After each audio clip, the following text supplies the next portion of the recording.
അപ്പോൾ ദേ നമുക്കിന്നിവിടെ ഒരു ചൊറകാണ് കേട്ടോ കിട്ടിയത്. ഇതിൻ്റെ വെയിറ്റ് 1/2 kg ആണെന്ന് തോന്നുന്നു. ഈ ചൊറക് എന്താണെന്ന് മനസ്സിലായല്ലോ അല്ലേ?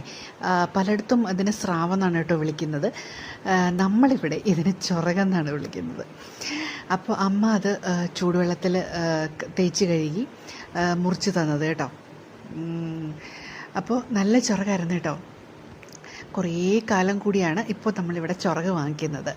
ആൻഡ് കഴിഞ്ഞ ദിവസം ഞാനൊരു റെസിപ്പി കണ്ടിരുന്നു. ഏതോ ഒരു ഫിഷ് കറിയുടെയാണ്, ഏതാണെന്ന് ഞാൻ ഓർക്കുന്നില്ല. അതിനകത്ത് തേങ്ങ വറുത്തരച്ച് വെക്കുന്നതിന് പകരം തേങ്ങയില്ലാതെ ഈ മല്ലിയും മുളകും ഇങ്ങനെ ചൂടാക്കി എടുത്തു കഴിഞ്ഞാൽ തേങ്ങ വറുത്തരച്ച് വെക്കുന്ന കറിയുടെ ടേസ്റ്റ് ഉണ്ടായിരിക്കും എന്നുള്ളത് ഞാൻ കണ്ടു കേട്ടോ. അപ്പോൾ ഞാൻ അങ്ങനെ വെക്കാമെന്ന് കരുതിയിട്ട് മല്ലിയും മുളകും ചൂടാക്കി കേട്ടോ. ബാക്കിയൊക്കെ ആസ് യൂഷ്വൽ. എന്നിട്ട് അത് തിളപ്പിച്ചപ്പോഴത്തേക്കും കുടംപുളിയൊക്കെ ഇട്ട് ആണ് കേട്ടോ. അത് തിളപ്പിച്ചപ്പോഴത്തേക്കും അതിനകത്തേക്ക് നമ്മുടെ ക്ലീൻ ചെയ്ത് വെച്ച ആ മീനിൻ്റെ കഷ്ണങ്ങളൊക്കെ ഇട്ട് കൊടുത്ത് കേട്ടോ. പക്ഷേ ഈ മല്ലിയും മുളകും അതൊന്ന് ചൂടാക്കിയപ്പോൾ ഒരിച്ചിരി കൂടുതലായിപ്പോയി കേട്ടോ. അപ്പോൾ അതുകൊണ്ട് അത് കറുത്തിരിക്കുകയാണ്. പക്ഷേ കയ്പ്പ് ചുവയൊന്നുമില്ല. ഇതാണ് എനിക്ക് ഈ മീനിൻ്റെ ഏറ്റവും ഇഷ്ടമുള്ള ഭാഗം.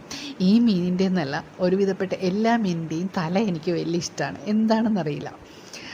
പിന്നെ ഈ ചൊറകിൻ്റെ കാര്യം പറയാനാണെങ്കിൽ ഇതിൻ്റെ ബോൺ ഉണ്ടല്ലോ, അത് ഞാൻ ചെറുത് കുട്ടിയായിരുന്ന സമയത്തുണ്ടല്ലോ, ഇവിടെയുള്ള വീട്ടിലുള്ള എല്ലാവരുടെയും അവർക്ക് കിട്ടുന്ന മീനിൻ്റെ ഭാഗത്തുള്ള ആ ഒരു എല്ലുണ്ടല്ലോ, അതെനിക്കുള്ളതായിരുന്നു. ഇതിൻ്റെ ലിവർ, അതിൻ്റെ ടേസ്റ്റും എനിക്കിഷ്ടമാണ്. ചൊറകിൻ്റെ ഒരു പീസ്, ഒരു ഭാഗം പോലും എനിക്ക് കളയാൻ ഇഷ്ടമല്ല. എല്ലാം എനിക്കിഷ്ടമാണ്.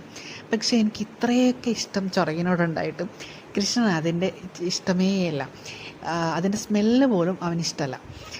അപ്പോൾ ചൊറക് കറിയൊക്കെ സെറ്റായി കേട്ടോ. പിന്നെ എൻ്റെ ഇത്രത്തോളമുള്ള ലൈഫിൽ സെക്കൻഡ് ടൈമാണ് ഞാൻ ഈ ചൊറക് വയ്ക്കുന്നത് കേട്ടോ.